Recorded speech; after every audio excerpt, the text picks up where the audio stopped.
So today we have Superman Batman Omnibus Volume 1, and what happens when you bring the two biggest titans of the DC Universe together? Well, you get mixed results. This one's a really easy one to say what's in it. It's issues 1 to 43 of Superman and Batman, Superman Batman Annual 1 and 2, and Superman Batman Secret Files and Origins 2003 number 1.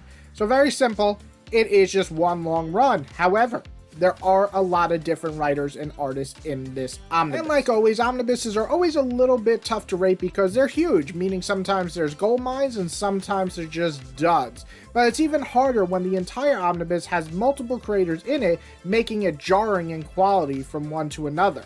And this omnibus is really no different. A good portion of it, mostly I'd say half or even maybe a little bit more, is written by Joseph Loeb, and well, I appreciate Loeb's stories out there like Nova and Hush. This range from decent, sometimes pretty good, to downright horrible. The last story that he actually pens, outside of his tribute to his son, which I'll get to in a minute, is just really awful, confusing, and terribly written. If this omnibus ended there, I actually don't know if I'd buy a volume 2 because it just kind of feels lackluster. Now, I will say that his beginning story and his Supergirl story, so Public Enemy and Supergirl, those are the two probably bright spots in this run for him. And then he just kind of stumbles onward and then eventually crashes and burns. However, one thing he did write before other artists and writers come aboard is his tribute to his son, which is super heartfelt and really well done. It's only a few pages, but you really should read it. It made me kind of tear up a little, I'm not gonna lie. Alright, now we move on to a lot of different writers and artists as they kind of just give their anywhere from 5 to 7 issue story arc, and it's mostly starring Bruce and Clark working together to take out baddies. Stories are as simple as Bruce and Clark versus Lex, well, he has these insane plans, to Superman being brainwashed along with all these different aliens on Earth fighting against humanity, and Batman has to stop his best friend, to Superman and Batman working together to help Kara as she comes to Earth for the first time. So we have a bunch of different storylines, and most of them range from pretty decent to actually pretty damn good by the end. I really liked the second half of this omnibus. They had stronger stories and just a better sense of the characters for me, and less, you know, kind of weird dialogue that Loeb seemed to have that I didn't realize so much later in reading his stuff. And the art kind of ranges in there too, so some of these stories have really great art, like phenomenal, like I'm just blown away, and other times I'm just like, huh.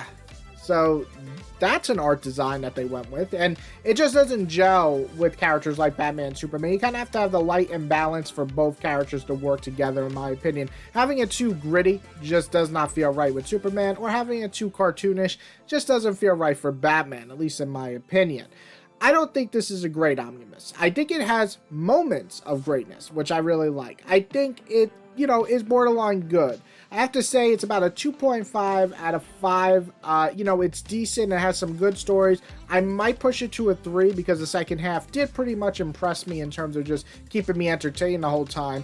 Without the terrible Loeb story, I would probably give this a solid 3, but that Loeb story takes it down just like a little 0.5 for me. And it's a 6-parter, so it's pretty long. And it's almost unreadable. It's like one of my only 0 out of 5 stories I've ever read. So it does drag down the quality quite a bit. However, if you are a fan of both these characters and, you know, you like kind of more of like a Saturday morning cartoon feel, I think this collection kind of provides that. It very much feels like almost an extension of the TV shows in a way. And for me, who's someone who didn't really grow up with the cartoons, mostly read comics, it doesn't like blow my mind, but I think it's good enough and interesting enough that I picked up volume 2 to read the rest of it. But that is my review for Superman Batman. Now, I hope we do get more of these type of books. I love the current Superman Batman. It is excellent if you haven't read it by Mark Waid, but this was pretty good. I'll say that. Not great, but good. How's that sound? What did you guys think of this? Did you like these stories if you read them? If you haven't, what omnibuses would you like to see starring Batman and Superman that we have not gotten yet?